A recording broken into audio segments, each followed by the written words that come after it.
growing up in Philadelphia City. I seen two sides. And if it was three, I didn't pay attention to it. The two sides was the lamb or the wolf. The wolf, they stood out. The lamb always was on the run. I seen how the wolf had the respect, and I seen how the wolf can have the things he wanted. I seen how the wolf was treated. And so I chose to be the wolf. It made people fear me as I walked down the street or in the classroom. So I really became very, very intoxicated because I knew I had that power. My childhood in Philadelphia was basically, grew up in a big family, but I had to go outside and they couldn't watch me 24/7, 7 days a week, obviously. The streets was basically my parents. Sometimes I didn't come home till the next morning. It became not really a struggle, it became I'm with the streets, and then I come in when I need some rest. So the house became sort of like a Salvation Army to me. You want the new sneaks, you want the money in your pocket, you want the gold, the chain, the car. Your mother don't have these things, your father don't have these things. So after a while, bad wins over good. It takes a very, very strong individual not to be corrupt in any of those things as time moves on. Myself and other people who went that road and experienced that world, and some got a second birth of life, and some is in the dirt. I got stabbed by a boyfriend of my sister. He had smacked her, did something to her. She came and got me and said that her boyfriend had beat her up. We went around a corner. Boyfriend was sitting there. I jacked him up pretty good. The next day, I was playing street football. And he came up and back at me and he stabbed me with a steak knife. I was too high for marijuana at the time to even realize, but I know I got stabbed because I just felt a warm sensation, coming down my jacket, and it was just all bloody. Underneath was a t-shirt. It was red, like somebody threw ketchup on the front of it. I got stabbed near my heart, which is up around here, and stayed in the hospital for like 2 months. After that, it was just basically all downhill as far as the way I looked at life. Like, I really didn't care. Like, I'll do something to somebody the next day and I'll walk in front of them the next day like it never happened. I have very, very low value on my own life. It was two graveyards. There's one in the dirt and there's one in the penitentiary. And that's where I experienced one of those. And that was the penitentiary at 17 to 24. Prison have a face of its own. Everybody's watching everybody. Everybody's watching the strong become prey. You always got to be on your game like a fighter in the ring. Your walk can get you in a fight. You staring at somebody too long can get you in a fight. It could be a phone. A lot of phone calls, a lot of stabbings happen because I'm on the phone, I'm not getting off in 10 minutes, maybe I'm taking 11 minutes. Now I'm on his time, he got 9 minutes. I've seen deaths. I've seen people get stabbed to death.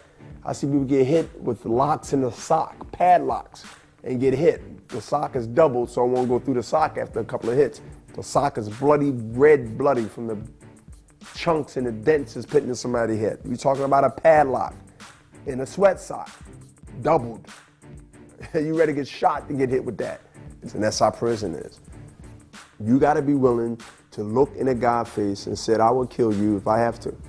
You gotta be ready to look in the face and say that I will stab you, I will hurt you, and you can't talk the game. You gotta really act and do the game. And prison is a thing where talking gets you killed. What gets you respect is you do. The guy that you fear is the guy that says nothing.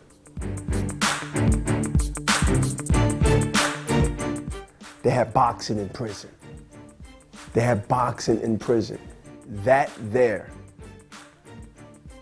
brought me back to something that I neglected early on in my adolescence, where I stopped boxing. I got bored. I got trophies everywhere. I want money. I see people in the neighborhood. So that became bored to me, but I still had the reputation. But when I go to prison, not knowing the first 8, 9 months, I ran wild through the prison, like everybody else. You gotta build reputation, you gotta build respect, so you holding your own. But when the gym is presented and they got boxing tournaments amongst D block versus E block, A block versus B block, in some cases you get good status to go to other prisons, shackled in a bus to another prison 3 or 4 miles down the road. We're having these state tournaments. And they got the headgear on and off, and they got announcer. And they got the national anthem being sang by the inmate. And they got a yard where we in the summertime. And you got a guy, an inmate, that's acting like he's Howard Cosell. It became another way for people to know, wow, that guy, he can write. And this thing became sort of like a full circle with me. Because in the streets, people knew me and they knew what I did. Now, half of that followed me, or who that. But then when I actually start physically, they start watching me, and I'm running the yard, and I'm training, I'm getting ready for sparring matches and then fighting other prisons, it brought me the same respect that I had in the street. So I had killers. I had robbers. I had everybody that was in there for whatever they was in there for, whether they said they didn't do it or not. They weren't my judge. But they knew that Bernard Hopkins, we got a guy that can fight on D block.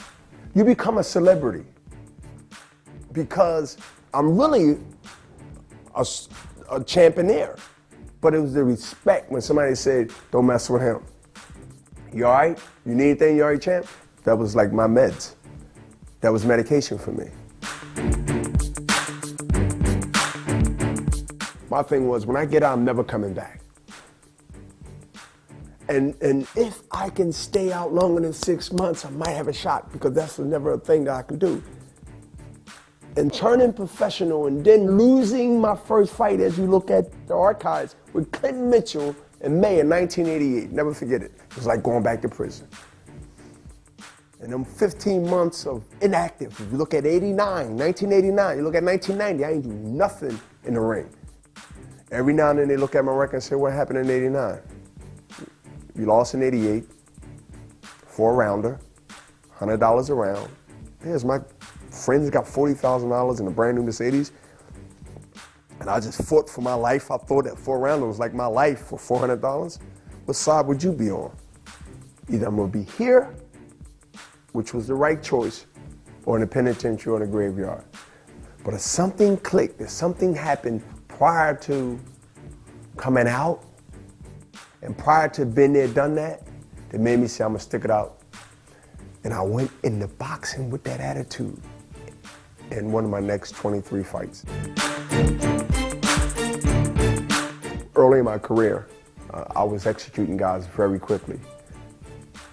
But the execution name is something that I really stuck with, because knowing that I'm going up against people that I'm going to execute, you gotta think about who would name themselves the executioner with the right mind.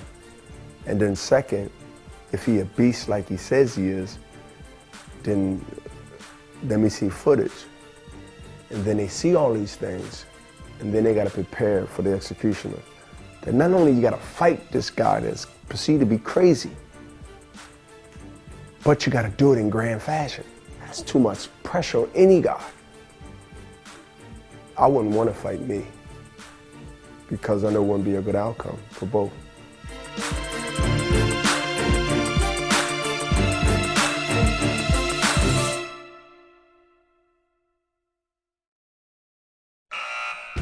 Everybody up!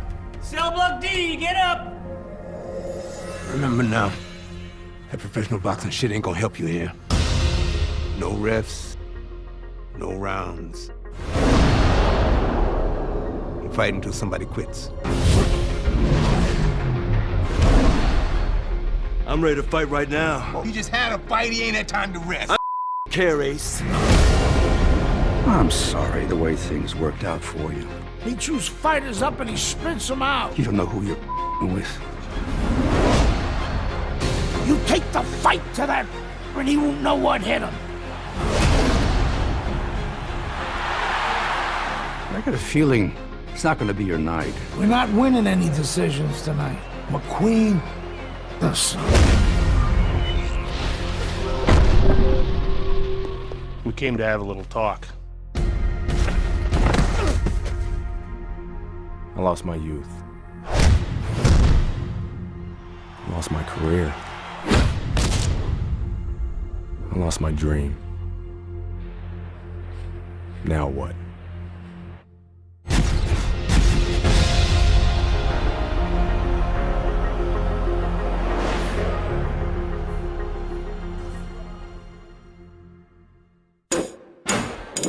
PlayStation